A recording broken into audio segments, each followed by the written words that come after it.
Do you think you were a little bit too hard on SZA? SZA, I mean, in hindsight, yeah. But I will say this, though. I have a general motto in life.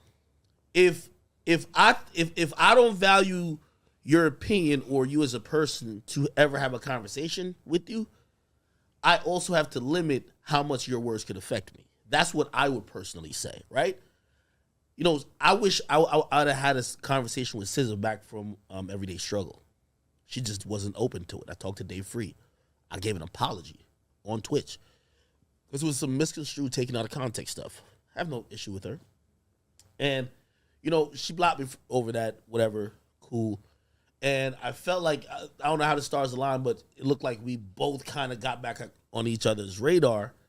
And, you know, the thing is, I have a memory like an elephant. I always felt like, damn, like, you know, I really wasn't trying to disrespect you. I was really trying, not only to apologize, I wanted to even just say that to you personally. Like, you know what I mean? I don't know if you, like, you're just so, this queen, nobody can talk to you.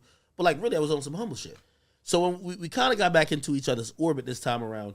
And, again, people, I always say that sometimes people never see the action that causes the reaction. There was a series of events that I was just like, yo, hey, listen, I'm going to show you how it is when I actually do try to hurt people's feelings. Because I never was trying to hurt your feelings ever. So, I mean, because where's the miscommunication? Because, you know, usually you'll say stuff, you know, and it'll be crazy, derogatory, but it'll always lead into what they're doing musically.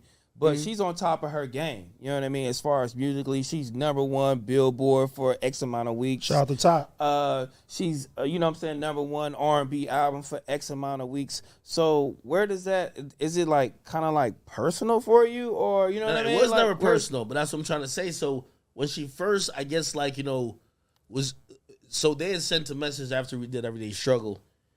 She says, I guess she's seen a Twitch clip. She said, I wish she had just said that when we was doing the interview. That was a clip that was recorded the night before. I didn't know who she was. This is 2017. I didn't know who she was. I'm sorry. I knew she was from Jersey, but I basically was reading what the chat was saying. It's like, imagine you had the chat on the screen, I'm reading it. And when she said that, you know, I tried to initiate conversation to explain, like, yo, hey, there's nothing personal. Like, I'm like, if that's what upsets you, my bad. I wasn't personal. I'm reading. I used to announce the person who was coming on the day after, or the next morning. I would announce it the night before, and they would tell me what questions to ask. Me and my chat, we always locked in. They're describing, because I never even knew how she looked. I guess she felt those comments were offensive, and she felt that was my personal thoughts. It wasn't. I wanted to try to talk to her. She was unwilling to have a conversation. So, all right, cool. We leave it there. I talked to Dave Free. I even get on my platform, and I apologize. So it's never been personal. It comes back around where I feel like she has, you know, she probably still felt the way when she subliminally mentioned me on her Twitter. So now I'm like, bro, what? I can't win. What's it saying? Like, you can't win for losing. You can't win for losing. I'm like, because you're not down to have a conversation with me, and no matter what I do, it's always going to be misconstrued. Because I did another stream. Again, we're just talking about a whole bunch of stuff. I just talked about Summer Walker. I said I like Summer Walker. I was like, yo, she's so raw and authentic, whatever. By the way, they all make great music. Like, I'm giving compliments on their music. And I think I was like, yo, like, you know, this is stream, so sometimes you do talk about non-music topics. I think I was talking about, like, BBLs. So I was like, I don't care what y'all say about Summer Walker. Like, I just like her. She's real. I fuck with her. Like, she just kind of give me that vibe that she's authentically her. And then SZA comes up. I literally Google her. There's a TMZ article that popped up.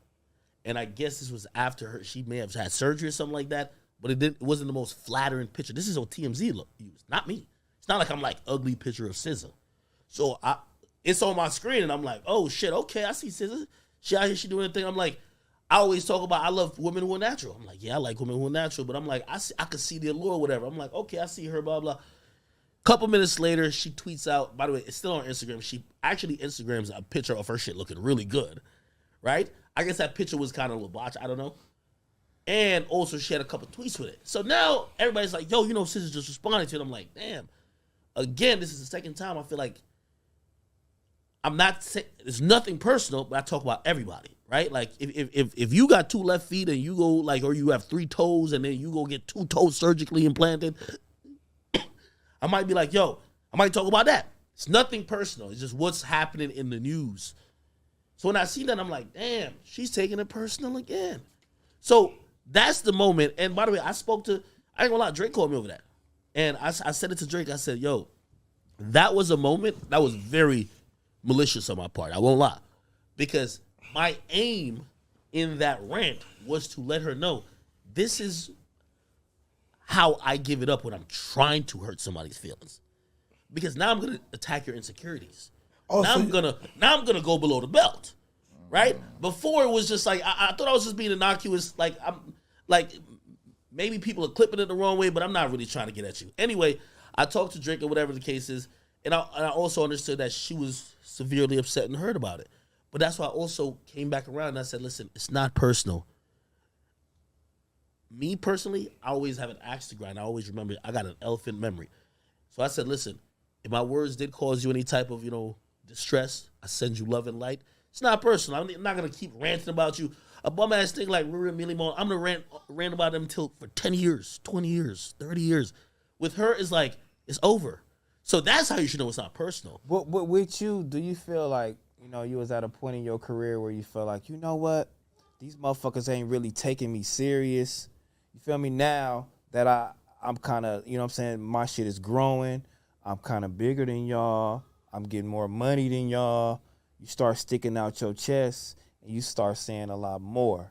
You know what I'm saying? Because at a certain point, I feel like maybe you did probably look up to Adam at one point because he probably was bigger than you in his platform. Oh, hell no. Yeah, you know what I'm saying? This nigga smoking crack. Yo, this nigga is smoking crack. You start going crazy. Nigga, Adam and his queen on my street. Shit. What the fuck? And then,